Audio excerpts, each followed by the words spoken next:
Comment réussir un coup d'État? Supposons que vous voulez envahir un pays pour en devenir le président et exploiter ses ressources naturelles pour vous enrichir. Comment vous y prendrez-vous? Alors, la première étape est de choisir le pays dont vous voulez vous emparer. Dans l'idéal, votre pays d'origine comme cible serait mieux. Ceci parce que ça rendra légitime votre régime et vous apportera le soutien du peuple car étant un homme du terroir. Un autre moyen plus sûr et efficace est de faire appel au service de la CIA. Vous savez la famille, depuis des dizaines d'années, les grandes puissances mondiales comme la France, l'Angleterre ou les États-Unis ont financé de nombreux coups d'État et truqué des élections présidentielles pour renverser les régimes au pouvoir dans le but d'installer la personne qu'ils veulent. Les coups d'État qu'il y a eu au Burkina Faso en janvier et en septembre 2022 sont les exemples les plus récents. Mais avant ça, il y avait eu les coups d'État au Mali qui ont eu lieu le 24 mai et le 18 août 2020. Certaines personnes pensent que les États-Unis, par l'intermédiaire de la CIA, sont à l'origine de ces coups d'État. Ce qui n'est pas étonnant parce que, pendant les 42 ans qu'a duré la guerre froide, de 1947 à 1989, les États-Unis étaient mêlés de manière directe ou indirecte dans environ 70 coups d'État dans le monde. C'est presque 2 coups d'État par an accomplis par l'intermédiaire de la CIA. Cette même CIA est tellement obsédée par les coups d'État qu'elle a carrément sorti des livres pour enseigner à leurs agents comment renverser des régimes politiques et installer un nouveau dirigeant qui leur plaît. Généralement, ces coups d'État mettent au pouvoir des présidents pires pour le pays visé, mais bon pour l'Amérique. Comment la CIA s'y prend? C'est très simple.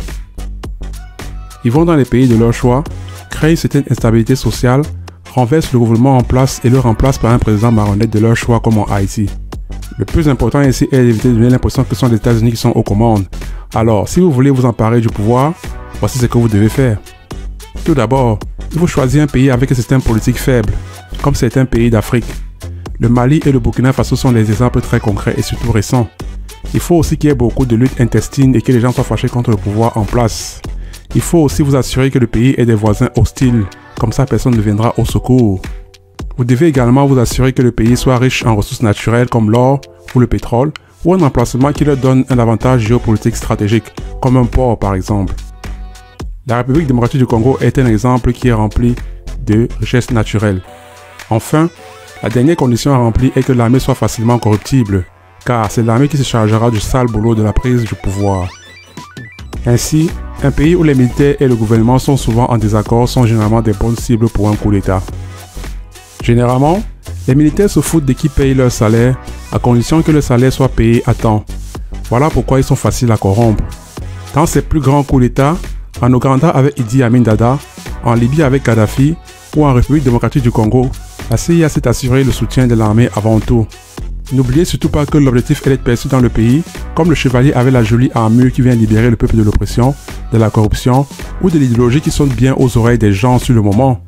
Une fois que vous avez choisi le pays, vous aurez besoin d'un homme de confiance qui sera votre marionnette.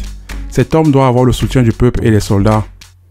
Si vous pouvez trouver un officier haut gradé de l'armée qui ait du charisme, c'est parfait. Blaise Compaoré et Mobutu Sese Seko sont des exemples bien concrets. L'autre possibilité est de trouver 2 leaders, un qui a le soutien de l'armée et un autre qui sera le visage de la révolution. Mais pour simplifier les choses, il faut essayer de trouver quelqu'un qui peut jouer les 2 rôles en même temps. Et on s'en fout si l'homme que vous trouvez devient un dictateur comme Mobutu. Ce qui importe est qu'il fasse ce que vous lui dites de faire sans poser de questions. Et une fois que vous avez trouvé un homme marionnette, la prochaine étape est de garantir le soutien du peuple. La réussite d'un coup d'État dépend de 3 soutiens fondamentaux. Celui de l'armée, des politiciens haut placés et des riches hommes d'affaires. Une fois que vous aurez choisi l'homme qui sera votre marionnette au pouvoir, le soutien de l'armée se fera sans problème. Ensuite, obtenir l'appui de la classe politique n'est pas très difficile. Tout ce que vous avez à faire est de leur faire croire que le président au pouvoir est mauvais pour le pays et qu'il est temps de trouver un nouveau président qui sera meilleur pour le pays. La plupart des politiciens se joindront à vous dans l'espoir qu'ils auront plus de pouvoir et un salaire plus élevé une fois que le nouveau gouvernement sera en place. Le soutien le plus important dont vous aurez besoin provient des grandes entreprises du pays, car comme on dit souvent en Afrique, l'argent c'est le nerf de la guerre. Donc ce sont les riches hommes d'affaires qui vont financer votre coup d'État. Et une fois que vous aurez ces 3 éléments clés en votre faveur, c'est-à-dire le peuple, l'armée et les hommes d'affaires, la prochaine étape est de convaincre la communauté internationale de soutenir votre coup d'État. Et pour être honnête la famille, par communauté internationale je veux dire les États-Unis. Parce que tous les coups d'État réussis ont eu un soutien direct ou indirect des Américains.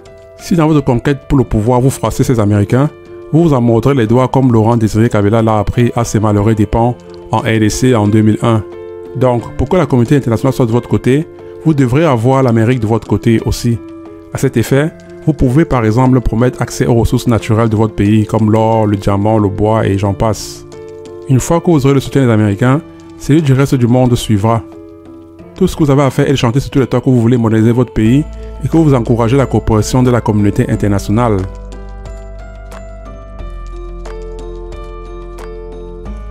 Votre prochaine étape sera la plus risquée. Elle consiste à mener une guerre psychologique dans le but d'amener la population à vous accepter une fois que le coup d'État sera en place. Méfiez-vous parce que le président en place pourrait ressentir une trahison et vous arrêter avant même que vous ne réalisez votre plan sinistre. La guerre psychologique consiste à créer le désordre, la terreur et la peur dans la population locale.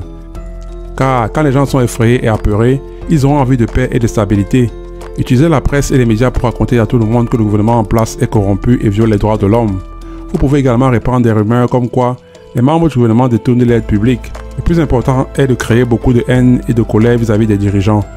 Le secret est de convaincre le peuple que vous êtes la solution à tous leurs problèmes. Comme ça, ils vous accueilleront comme un héros après le coup d'État. Ensuite, encouragez les gens à manifester de manière violente.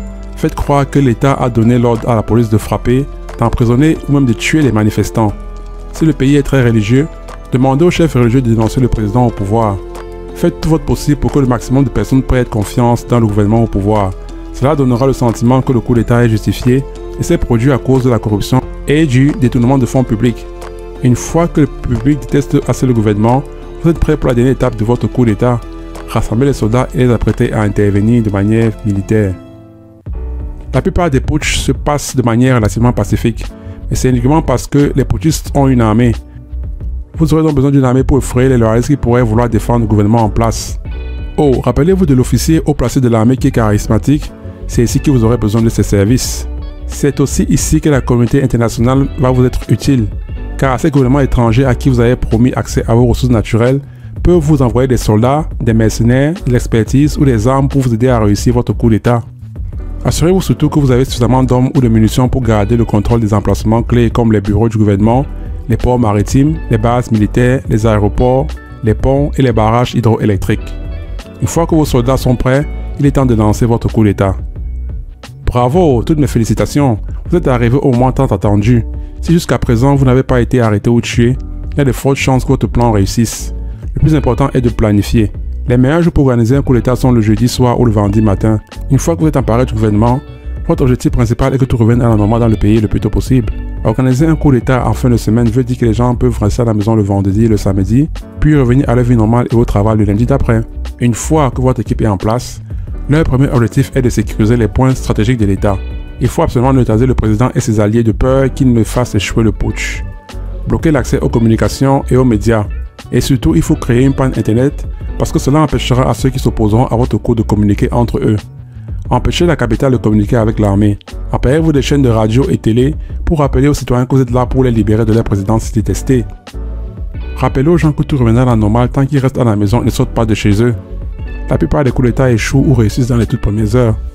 Si vous parvenez à garder le contrôle des bureaux du gouvernement, des ports maritimes, des bases militaires, des aéroports, des ponts ou des barrages hydroélectriques pendant plus de 24 heures, votre plan a presque réussi. À présent, il est temps de passer à la dernière étape du plan. Annoncer le changement de régime. C'est ici que votre président marionnette va entrer en jeu. Son rôle principal est de rassurer tout le monde qu'il est venu pour apporter un avenir meilleur, l'ordre et la prospérité. Si vous gardez le pouvoir pour un jour ou deux, vous pourrez enfin former votre gouvernement. La première semaine après un coup d'État est certainement la plus importante de toutes. En effet, c'est là que vous nommez vos nouveaux dirigeants politiques et anéantissez quiconque pourrait s'opposer à votre régime.